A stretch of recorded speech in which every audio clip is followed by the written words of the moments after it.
आप सभी लोगों को मेरा नमस्कार। आज वीडियो के इस पार्ट में आपसे मैं चर्चा करूंगा वसीयत के संदर्भ में। साथियों, कई बार कुछ ऐसा होता है कि कोई व्यक्ति अगर किसी प्रॉपर्टी का मालिक है और वो अपनी प्रॉपर्टी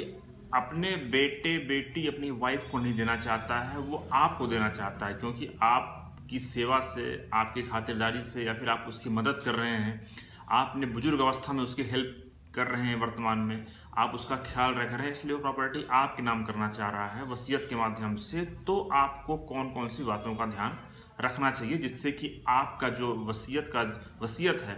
उसको अगर कोर्ट में चैलेंज भी किया जाए तो वो जो मामला है वो केस आप ही जीते। इस संदर्भ में आपसे सुप्रीम कोर्ट का लैंडमार्क जजमेंट का भी जिक्र करूंगा जिसमें कुछ ऐसे ही परिस्थितियां थी और वो मामला पहुंचा सुप्रीम कोर्ट तक। तो साथियों, कई बार क्या होता है कि मान लीजिए कि कोई व्यक्ति है, किसी प्रॉपर्टी का मालिक है। आपको इस बात की जानकारी होगी कि अगर कोई व्यक्ति किसी प्रॉपर्टी का मालिक है, वो प्रॉपर्टी उसके नाम है, तो वो व्यक्ति, और अगर उसकी सेल्फ अर्निंग प्रॉपर्टी या खुद की कमाई हुई संपत्ति है, तो वो चाहे किसी को भी दान कर दे, किसी को भी बेच दे, किसी के नाम वसीयत कर दे। अब इस क्रम में अगर मान लीजिए कोई व्यक्ति है, उसने प्रॉपर्टी अर्जित किया अपने जीवन काल में और उसके बाद कुछ समय बाद कभी कभी ऐसा हो जाता है कि व्यक्ति का उसके परिवार वालों से लगाव कम हो जाता है, या फिर कई बार कुछ ऐसा होता है कि बेटे बेटियों से विवाद हो जाता है, पत्नी से विवाद हो जाता है, वो लोग उसको अलग कर देते हैं। तो ऐसी परिस्थिति में वो व्यक्ति अपनी प्रॉपर्टी किसी अपने चाहने वाले को दान करना चाहता है जो कि उसकी सेवा कर रहा है वर्तमान में। तो ऐसी परिस्थिति में साथियों, सबसे पहले आपको ध्यान रखना होगा कि आप जो भी वसीयत लिखवाएं उसमें सबसे पहले तो 2 गवाह जरूर रखें। वसीयत में इस बात का जिक्र जरूर करें कि वो व्यक्ति होशोहवास में और स्वस्थ मानसिक अवस्था में है। तीसरी बात यह है कि वो व्यक्ति वसीयत में ये जरूर लिखे कि उसका अपनी फैमिली वालों से संबंध नहीं है या फिर उसकी फैमिली वाले उसे परेशान करते हैं, प्रताड़ित करते हैं, इस वजह से वो जो वसीयत है वो इस व्यक्ति के नाम करने जा रहा है। इससे क्या होगा, वसीयत में सस्पिशन पैदा नहीं होगा जब आप मामला जाएगा कोर्ट में। इसके बाद जब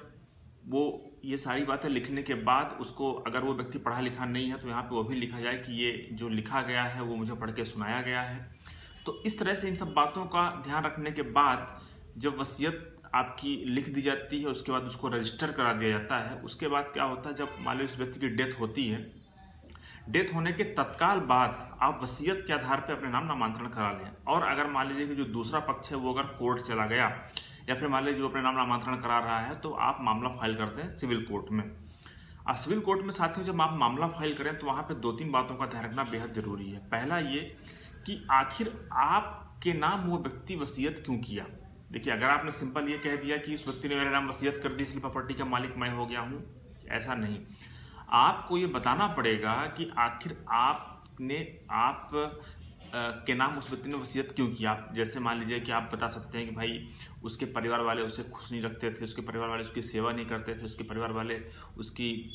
दवाई का ध्यान नहीं रखते थे, उसके स्वास्थ्य का ध्यान नहीं रखते थे, वो व्यक्ति के जो था उसके परिवार से संबंध खराब थे, वो व्यक्ति अपने परिवार से अलग होकर के इस जगह पर रह रहा था,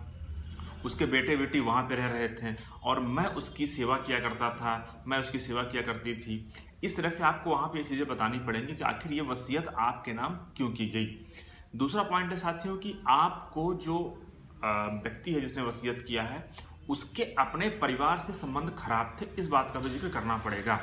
कि आखिर संबंध किस प्रकार से खराब थे। अगर उनके फैमिली के बीच कोई डिस्प्यूट था या फिर कोई मुकदमा कोर्ट में गया था या फिर कोई मुकदमा थाने में गया था या फिर कोई मुकदमा एसडीएम के यहाँ गया था या फिर किसी भी प्रकार से संबंध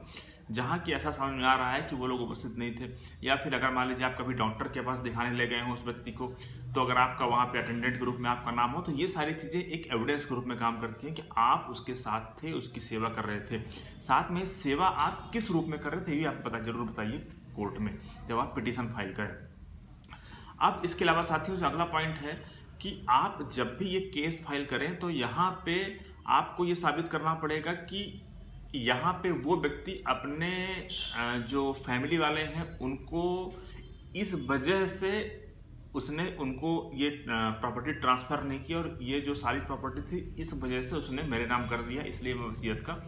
हकदार हूँ। हाँ, इस संदर्भ में आप सुप्रीम कोर्ट का ये जजमेंट जरूर देखिए, ये आपके फेवर में हो सकता है, क्योंकि ऐसे जहाँ क्योंकि जैसे भी मान लीजिए कि कोई जो उसके लीगल एयर हैं, जैसे वो कोर्ट में केस फाइल करेंगे, वो दावा करेंगे कि भाई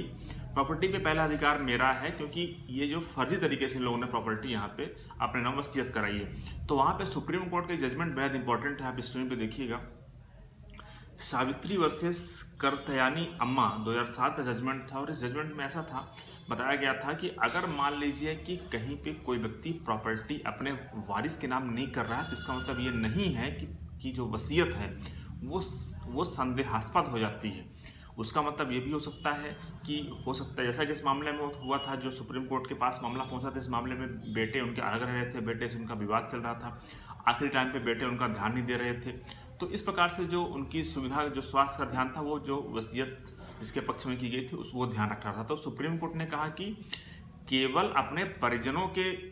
फेवर में वसीयत ना करना ये कोई एविडेंस नहीं होता है कि वसीयत में शक पैदा किया जाए। वो व्यक्ति, कोई भी व्यक्ति अगर चाहे तो किसी के पक्ष में वसीयत कर सकता है, और वसीयत अगर ड्यूली प्रूफ है तो वो प्रॉपर्टी उसके नाम कर दिया जाना चाहिए। तो मुझे उम्मीद है कि आप जब भी वसीयत का केस फाइल कर रहे हैं और किसी व्यक्ति ने अपने परिवार से इतर आपके फेवर में अगर वसीयत किया है, तो इन सब बातों का आप ध्यान रखेंगे। धन्यवाद।